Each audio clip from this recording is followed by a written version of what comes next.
Hello mga ka-gardeners! Welcome back again to our gardening time dito sa Norway. So this time check, it's 8:30 in the evening and nandito tayo pa rin sa ating garden. So ngayon lang ako nagka-time na gardening kasi busy ako sa trabaho. This time naisipan namin ng mga anak ko na magtanim or itanim na namin yung mga potato na tinanim namin last year kasi they are ready to plant. They are ready to plant now. You see that, guys? So they are so very dark actually. I mean, they are really ready to plant. So kakatapos ko lang mag-plow. Kasi before ka magtanim ng ating mga tomato, kailangan mong i-plow yung lupa. Di bali, you will prepare the soil. Kailangan mo i-prepare yung soil before mo itanim yung potato. So, ginawa ko, nag-plow ako para i-loose yung soil kasi sobrang yung sa ground. So, ayan, natapos na loose na siya. Hindi pa rin ako kontento, baka bukas gagawin ko ulit bago ko itanim yung potato natin.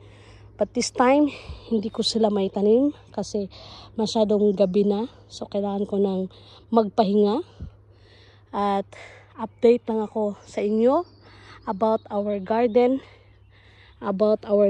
here in Norway.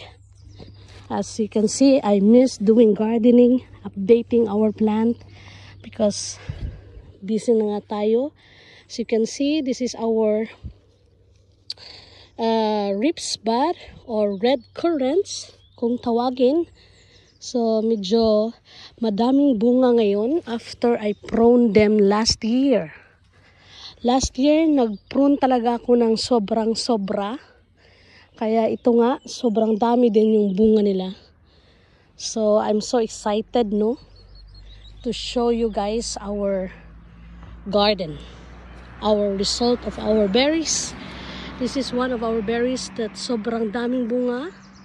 So you can see that bulaklak pa sila pero medyo nagkaano na sila, 'di ba? May bunga na, 'di ba? Nakita nyo naman.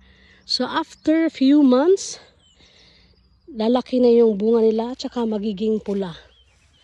If you want to know what is red currants, you can just Google in Google search about red currants kung ano ito at saka ano yung mga benefits.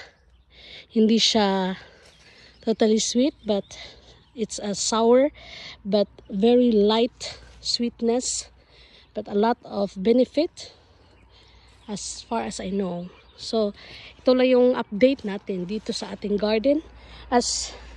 And you know guys, ito yung Pura Lock. Last year ko yan tinanim, ngayon nag-survive pa rin. Nandyan pa rin yung Pura Lock natin, 'di ba? Malaki na sila. Malaki na yung Pura Lock. Ready to harvest na. So nakaka-amaze, 'di ba? Kahit nilagay mo sila sa soil, they're still growing and growing. So guys, kailangan naming mag-mower dito kasi daming tumubo na mga lobaton or anong tawag dito sa English? Maybe dandelion or daffodils. I don't know, I forgot the English terms, but this is lobaton. Guys, sobrang dami. Kailangan na namin tong i-mower kasi sobrang haba na nila. Tsaka ito yung mga tulips ko, namamatay na sila kasi bumalik kasi yung taglamig kaya namatay sila.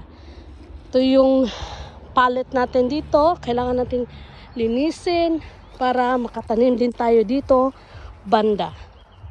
So meron din akong Pura Lock dyan, tumubo pa din dyan.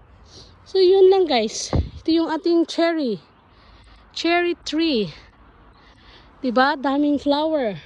The flowers started to become cherry fruit, guys. Naalala nyo, nag-harvest tayo ng maraming cherry dito. So ito yung sweet and sour na cherry at ito yung sweet talaga na cherry guys. Sobrang sweet nito. Sobrang malaki na siya guys, yung cherry natin. So kailangan tayo mag-decide to cut it up para hindi siya hahaba, no?